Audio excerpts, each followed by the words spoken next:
National Preparedness Month is recognized each September to promote family and community disaster planning.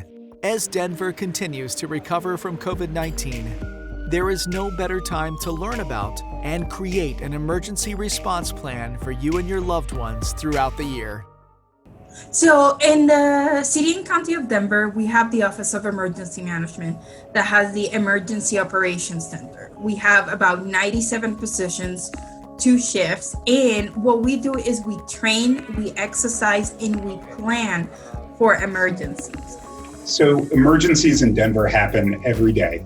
99% of them are managed by a single agency, such as police or fire or our paramedics. But every once in a while, we have something that is more complex or a major emergency. And when larger, more complex emergencies like this happen, we need to activate what we call the Emergency Operations Center or the city's Joint Information Center. And we start coordinating emergency public information for the entire city instead of messaging from individual agencies.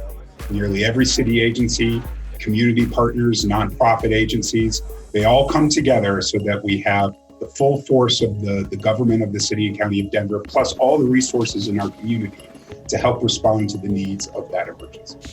For the Joint Information Center, we communicate constantly among each other. So we already know that if an emergency is crime related, we need to default to our police department. And we will go through our plan to make sure that they are the decisions makers and we're just supporting their operation. The mayor of the City and County of Denver is actually the EOC director, and sometimes that is delegated.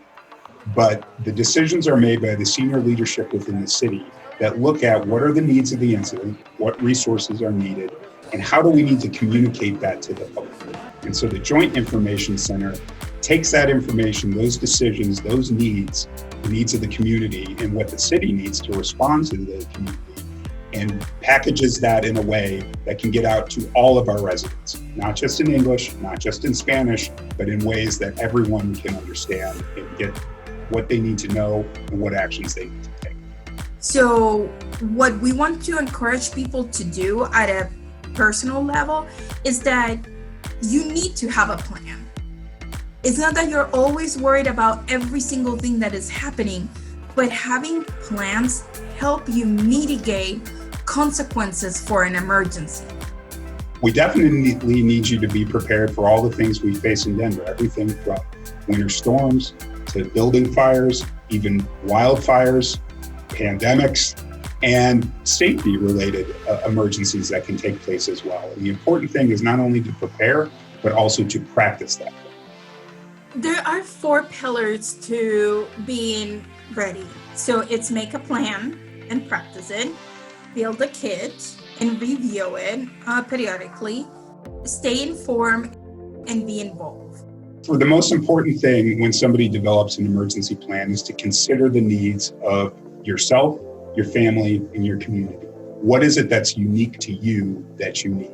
That could be that you have kids, could be that you have pets, could be that you need special medications. It could be that you have a neighbor next door that might need some extra assistance. And to factor that into whatever the hazards are that you think that you can face, and to build a plan that will think about those things ahead of time so that when the emergency comes, you're not trying to think in the middle of the chaos. You know what you need to do, you've practiced it, and now you act. When you're building your emergency kit, look at your family composition. What can actually I carry? What can I prepare? And it is extremely important. During this pandemic, we have learned that information is key, and making sure people have the most up-to-date information and they're prepared. So I think for the city and county residents, the best thing they can do is to keep visiting our website, denvergov.org.